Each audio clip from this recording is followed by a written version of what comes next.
Hello, and welcome to an introduction to tutoring in higher education. The goal of this training module is for you to be able to properly and effectively tutor students in a college and university setting, to improve job performance, and to gain the skills needed to tutor students in various subjects. After being given a training video and an interactive quiz, you will be able to properly tutor students, develop skills in customer service communication, active listening, and empathy by scoring 70% or higher on the interactive quiz assessment. The role of a peer tutor. The role of a peer tutor is to provide clarity and assistance in a particular subject, to encourage students to be independent learners, and to be a positive role model in the lives of students. Tutors assist students in being able to understand the problem or instructions of an assignment, to understand the wording and concepts used in the subject, to complete their coursework on their own, and to express what they've learned at the end of the tutoring session. An effective tutor encourages engagement by asking questions, guides the student, gives feedback, and makes recommendations, gives the student time to work independently, and is skilled in critical thinking, study skills, and problem solving. Customer service. Employees must assist students in a kind and professional manner. The employee represents themselves and the department they work for. Tutors must be friendly and actively assisting students at all times. Protocols to provide good customer service includes welcoming the student and introducing yourself, arriving to the tutoring session on time and prepared before the session begins, asking the student questions to better address their needs, and to treat the student with respect. The tutor should never judge or evaluate the student's work and give a grade based on knowledge, ignore or rush the student to complete their assignment, and criticize the student's instructor or their grading policies. Several consequences of poor customer service include a student not returning for a future session, the student may want to change tutors if they felt that the tutor was rude or unprepared, and the student may share their bad experience with fellow students and higher education personnel. Communication. When communicating with students verbally, the peer tutor should not patronize or belittle the student, avoid using slang or other offensive language, speak to the student as clearly as possible when explaining concepts, and avoid discussing information that is irrelevant to the session. Communication is also nonverbal as well. One form of nonverbal communication that is powerful is body language, which could be both positive or negative. Positive body language are nonverbal mannerisms that show interest and enthusiasm, and negative body language are nonverbal mannerisms that show disinterest or disengagement. Positive body language that tutors should display during a session include giving a handshake, smiling and giving light laughter, sitting up straight and giving light eye contact and slightly leaning in.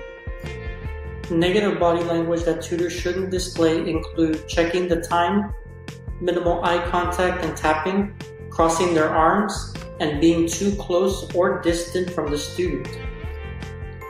The peer tutor should monitor the student's body language and use the positive body language approaches previously mentioned, as these can make all the difference in creating a positive tutoring and learning experience for the student. Active listening. Hearing and listening are both not the same. Hearing involves recognizing the sound in the ear, and listening is a mental process and involves understanding the speaker. Proper communication requires both giving and receiving information, and in order for proper communication to be made, the tutor must have effective active listening skills. Active listening uses all the senses to focus on what is being said by the speaker. Active listening is a skill developed through practice, and it involves the listener showing the speaker that they were listening as well, which can be shown through both verbal and nonverbal means. Nonverbal qualities of active listening include mirroring, which is copying the facial expressions of the student, eye contact, posture that involves leaning slightly forward or sideways when sitting down, and avoiding distractions. Verbal qualities of active listening include questioning, reflection, which is restating what the student had said, clarification, which involves asking questions to confirm information, and summarization, where the tutor repeats a summary of what was said by the student back in their own words. Empathy. Students face many issues on a daily basis, and being empathetic and a positive role model is important.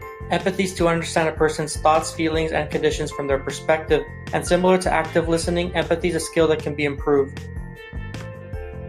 To be more empathetic, the peer tutor should be patient, as not all students learn the same. They should avoid personal biases and offensive statements. They should promote a learning environment based on understanding, acceptance, and respect. And they should treat the student as an equal, as there are no special privileges. The goal of the Learning Labs is to provide all students with tutorial services as stated in the Tutoring Code of Ethics. This includes students with special needs. Students with special needs are students who have a physical impairment, mental impairment, or those with a learning disability. Tips for tutoring students with special needs include checking for understanding, reviewing the material more than once, taking pauses or breaks between ideas and concepts, and breaking down large and complex concepts. The tutor may feel empathetic towards a student struggling with the material and may be tempted to provide answers, which is considered academic dishonesty. This creates an unfair learning environment, and the tutor, student, and employees could face disciplinary action. It also jeopardizes the credibility of the department and institution. If the student is unwilling to learn and just wants their work done for them, the tutor should ask questions regarding the material, make suggestions on what they should do, and to motivate the student to do their own work. If the student tries to bribe the tutor, or if is caught cheating, the tutor should encourage them to do their work and report the incident to their supervisor immediately.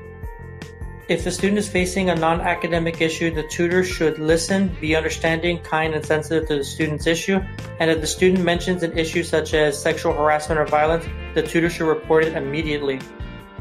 If the student is in need of other student services, refer the student to the appropriate services. If it's academic, refer them to services such as academic advising. If the issue is personal, refer them to services such as counseling. When referring services, do it professionally and remember that tutors are not counselors. Avoid giving the student personal advice. If the student begins getting frustrated with the material, the tutor should give words of encouragement and motivate the student to persevere. They should tell the student that struggling and making mistakes is a part of the learning process, and tutors should use the mirroring strategies discussed in active listening. Conflict resolution.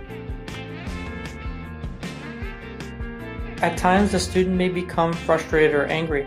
Calm the student down and diffuse the conflict. If the student is disrespectful or threatening, the tutor should notify their supervisor and the student may be asked to leave. Peer tutors and students are entitled to a safe environment inside and outside the learning labs. Conclusion.